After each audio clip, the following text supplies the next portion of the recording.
무단 소액 결제 사건으로 피해가 이어지고 있는 KT가 서버까지 해킹된 거로 드러났습니다. 또 롯데카드 해킹 사고로 약 200GB 규모의 데이터가 유출되며 일부 고객들은 카드가 부정 사용될 가능성에도 노출됐는데요. 늘어나고 있는 해킹 사고의 원인과 대책, 염흥열 순천향대 정보보호학과 명예교수와 함께 이야기 나눠봅니다. 교수님 안녕하십니까? 네, 안녕하십니까? 예, 먼저 KT부터 좀 살펴보겠습니다. 지금 무단 소액 결제 사기 관련 피해가 계속 늘어나고 있는데 서버 보안 침해 정황이 추가로 확인이 됐습니다. 그러니까 어떻게 보면은 이 해킹 규모가 더 커질 가능성도 있는 거죠? 네, 그렇습니다. 예. 지금 세 가지 침해 사고가 발생했는데요. 예.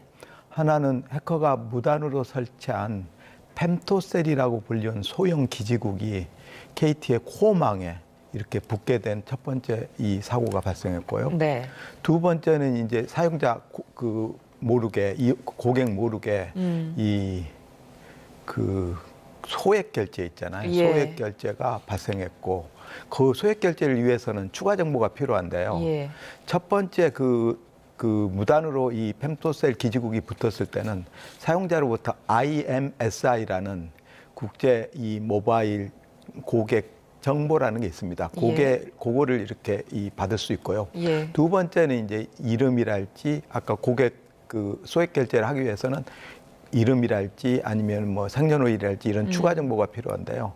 그런 것들이 어디선가 이렇게 유출이 돼서 그 결합이 됐을 것 같고 이제 지금 말씀하신 바와 같이 서버까지가 유출이 됐다면은 이 서버가 어떤 정보를 보관하고 있느냐에 따라서 피해 규모가 굉장히 커질 수도 있습니다. 아직은 서버에 어떤 유형의 정보가 있었고 얼마만큼 유출됐다는 것은 아직 KT가 발표하지 않고 있습니다. 그 부분이 굉장히 주목되는 부분이라고 볼 수 있습니다. 예, 자, 서버에 어떤 게 지금 보관이 되고 있었는지 이 부분은 좀 더 살펴봐야 된다는 말씀이시고 지금 IMEI 국제 단말기 식별 번호까지 유출이 됐다고 하거든요. KT에서는 복제폰 위험은 없다고 하는데 정말 그럴까요? 어떻게 보세요? 네, 저도 그건 그렇게 보고 그렇습니까? 있습니다. 통상 지난번에 SKT 정보 유출처럼 이 유심 복제가 가능하기 위해서는 IMSI라는 정보하고 좀 전에 얘기해드렸던 그거하고 인증키가 필요합니다. 그 두 가지가 필요하면 유심 복제가 가능하고요. 거기에 추가적으로 IMEI라는 정보, 단말기 정보가 필요하거든요. 그게 결합이 됐을 때는 복제폰이 가능합니다. 그런데 지난번에 SKT 사건을 계기로 KT가 발표하기를 인증키 있잖아요. 이건 암호화해서 보관하고 있다라고 얘기했습니다. 암호화됐다는 것은 해커가 그걸 설령 알더라도 실제로 인증키를 모르는 거거든요. 그래서 그 세 가지 정보 중에 저 중간에 있는 인증키 있잖아요. 그거가 유출되지 않았다면은 복제폰은 불가능할 걸로 그렇게 보여집니다. 네. 자, 지금 이제 피해자들이 검거되면서 사고 원인을 분석하고 있는데 교수님 아까 말씀해 주신 것처럼 이들이 이 펜토셀을 이용해서 해킹을 한 걸로 전해지고 있거든요. 펜토셀이라는 게 어떤 걸로 지금 이해하면 될까요? 네, 통상적으로 KT는 후발주자입니다. SKT에 비해서요. 그래서 이제 SKT는 기반망을 잘 갖췄습니다. 그래서 통신을 하기 위해서 음영 지역이 없습니다. 근데 KT가 사용하는 주파수는 SKT가 사용하는 주파수보다 고주파를 사용하고 있습니다. 일반적으로 주파수를 고주파로 사용한다는 것은 이 전파의 직진성에 의해서 음영 지역이 존재합니다. 왜 그러냐면 이 통신을 하기 위해서는 전파가 도달해야 되는데 직진이 되다 보니까 이렇게 전파가 도달할 수 없는 영역이 존재하게 됩니다. 그 영역을 음영 지역이라고 하는데요. 그 음영 지역을 해소하기 위해서 KT가 약 150만 대인가요? 그 정도의 이 펜토셀을 15만 대입니다. 15만 대 펜토셀을 설치한 걸로 이렇게 보여집니다. 펜토셀은 통상적으로 보통 기지국은 뭐 2km, 3km의 반경 내에 단말이 붙거든요. 근데 펜토셀은 한 10m 내지 20m 이 정도에 있어서 그 안에 있는 단말들이 그 펜토셀에 붙게 됩니다. 그래서 펜토셀에 붙게 되면은 그 다음에는 어떻게 하냐면요. 그 펜토셀이 이 단말한테 등록을 하라고 요구를 합니다. 왜냐하면 자기가 알아야 되지 않습니까? 이 사용자가 누군지에 대해서. 그렇게 되면 등록하는 과정에서 IMSI라는 정보, 아까 제가 말씀드렸던 그 정보를 단말이 제공합니다. 그래서 KT가 처음에는 이 조사가 필요하다라고 했지만 그걸 보니까 이 무단으로 이 설치됐던 펜토셀의 두 대가 처음에는 두 대입니다. 두 대가 있는 것으로 확인했고, 그리고 거기에 접속했던 사용자들이 있어서 그래서 IMSI는 통상적으로 개인 정보입니다. 개인을 식별할 수 있는 정보이기 때문에 그래서 신고를 하게 된 상황입니다. 근데 지금 정황을 보면 이 펜토셀이라는 게 좀 해킹에 취약한가 싶거든요. 어떻게 보십니까? 펜토셀은 이렇게 아까 얘기했다시피 중요한 것은 펜토셀 하드웨어가 있는 게 중요한 건 아닙니다. 누구든지 펜토셀 하드웨어는 만들 수가 있습니다. 근데 그 안에 아까 얘기했다시피 펜토셀이 코어망에 붙기 위해서는 IPsek이라는 통상의 프로토콜에 인증키가 필요합니다. 왜 그러냐면 예를 들어서 KT 입장에서는 누군가가 하나 단말이 이렇게 장치가 붙게 되는데 걔가 내가 관리하고 있는 그 장치인지 아닌지를 확인해야 되지 않겠습니까? 그게 이제 인증이라는 절차고, 그런데 이제 지금은 붙었다는 것은 인증을 우회했다라고 볼 수 있고요. 기술적으로 보면 확인이 필요하겠지만요. IPsek의 인증키가 유출될 가능성이 있었다. 아니면 해커가 그 IPsek의 인증키를 획득했을 가능성이 있다라고 이렇게 볼 수 있습니다. 그래서 펜토셀이 있다고 해서 반드시 KT망에 붙은 것은 아니고요. 아까 얘기했다시피 추가적인 작업이 필요한 거고요.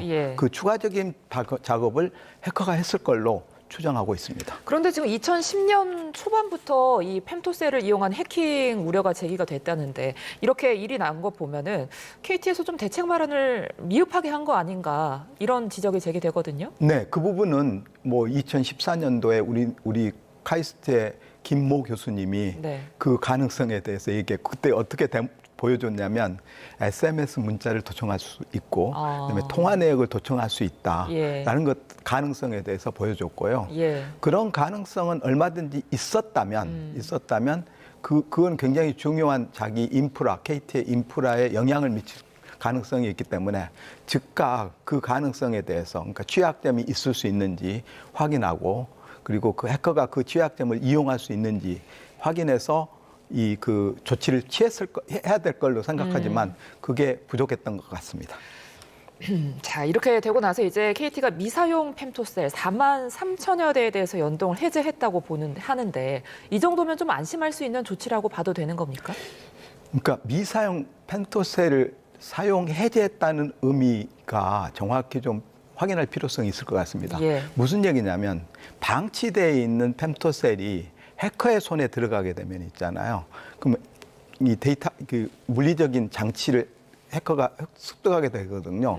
그렇기 때문에 추가적인 이 공격 가능성, 취약점을 찾는 공격 가능성이 있어서 그래서 이 가장 중요한 것은 그 미사용 펜토셀의 관리가 필요하다라는 부분이고요.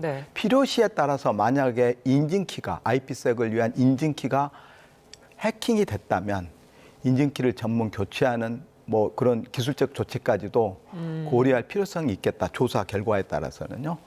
그렇게 생각합니다. 자, 알겠습니다. 자, 이번에는 롯데카드 해킹도 좀 살펴보겠습니다. 롯데카드가 이번에 해킹으로 200기가 규모의 지금 데이터가 유출됐다고 하는데, 그러니까 이 회원 정보로 치면 297만 명 정도라고 합니다. 이 정도면은 어느 정도 수준인 걸까요? 그게 이제 그 회원 정보 단위로 이렇게 계산할 수도 있지만 일반인으로 이렇게 본다면은 A4 용지 있잖아요. 그게 통상적으로 한 4kg 정도 그 데이터를 이렇게 포함하고 있습니다.